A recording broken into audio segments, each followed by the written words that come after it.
HIPAA, not to be confused with HIPPO.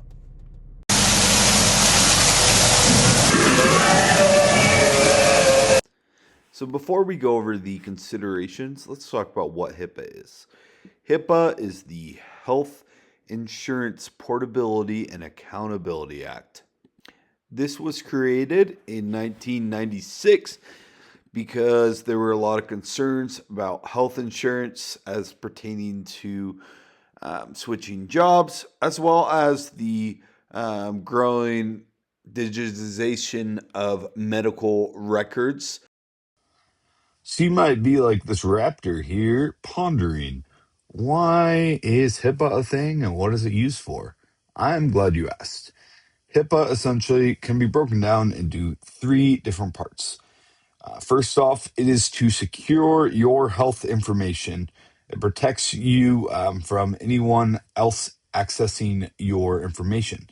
That in hand defends you from medical discrimination, whether it's being protected at work, preventing a supervisor making a decision based on your medical disorder or disease or condition. It allows you to be protected in that sense, so that your employer doesn't have that information, as well as different insurances.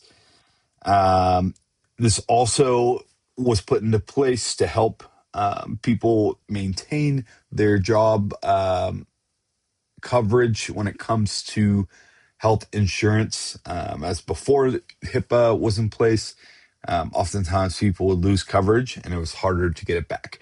But thankfully, with the invention of HIPAA, that allows people to get full health coverage, even in the transition of job. It's important to note that both Oregon and Washington have the same federal HIPAA laws, but when it comes to state laws, they're slightly different. Washington in 2023 passed a My Health, My Data Act, MHMDA, and that goes beyond HIPAA, covering a little bit more broader, in the sense of including information collected by websites, apps, and wellness devices that are not traditionally covered by HIPAA, as well as stronger consent.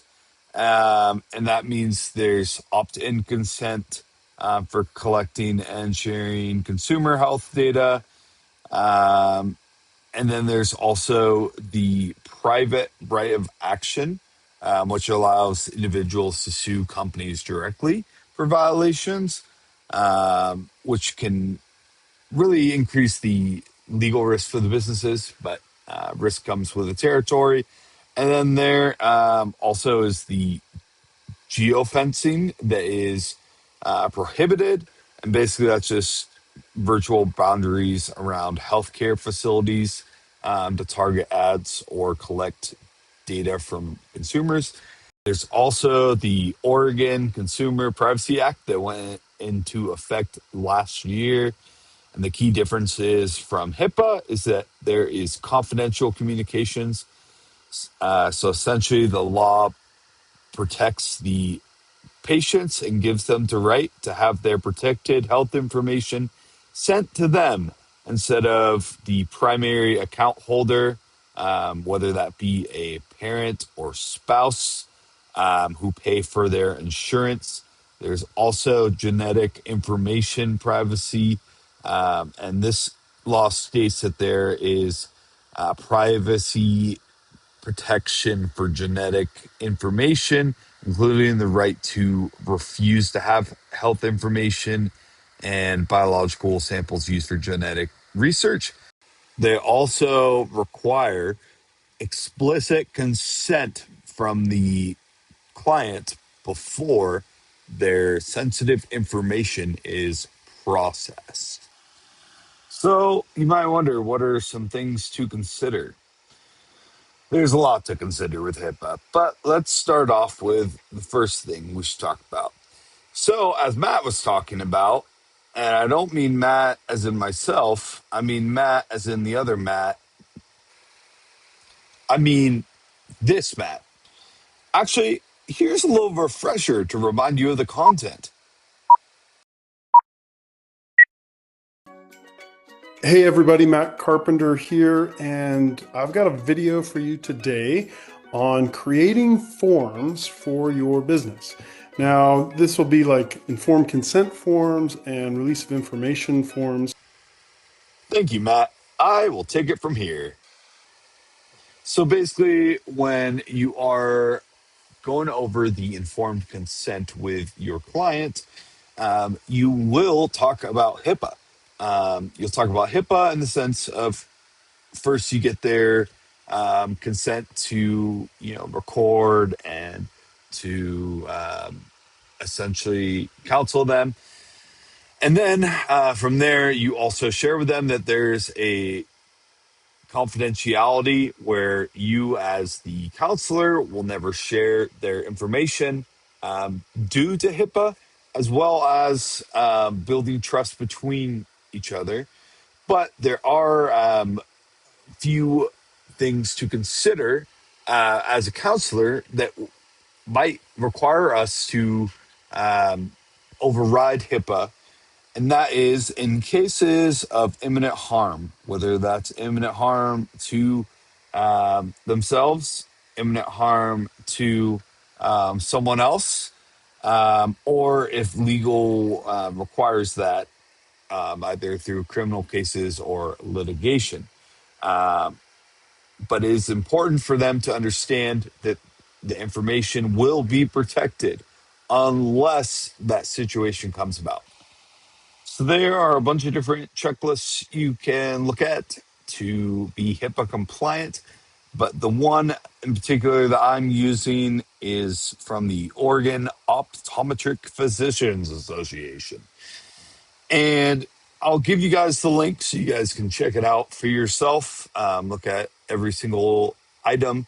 But essentially, there are a few different things that they focus on. There's the physical safeguard requirements, basically just making sure that the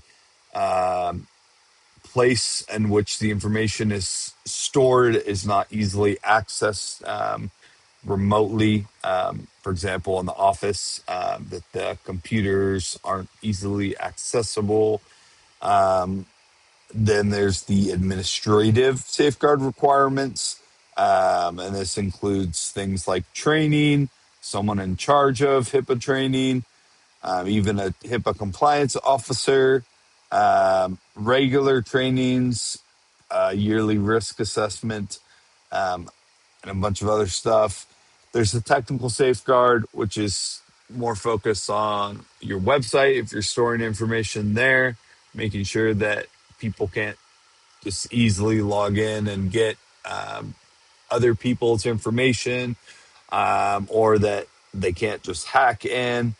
And then, as far as the privacy rule requirements, just making sure that there's training to employees about what can and can't be shared, um, ensuring written patient consent is received, and having procedures in place to comply with the patient's right of access to the protected health information within 30 days, and then issue notices of privacy practices to advise patients whether their data will be used or shared. And also HIPAA breach notification requirements, essentially, having policies in place that notify the OCR or HHS as required, as well as a press release if the breach affects more than 500 individuals.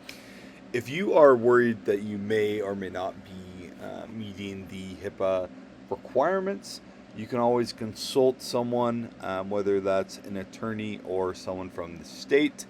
Um, if you do not comply with HIPAA, you could have several things happen to you. You could lose your licensing. You could lose a lot of money, and you could find yourself in jail or prison, or at the very least, a misdemeanor or felony, depending on what state you are operating in. It is important to not only respect the clients by keeping their information confidential, but it is the law, so we must follow it. So, in closing, you shouldn't just consider HIPAA. You should actually do it and uphold it. Thank you for listening to Volume 3.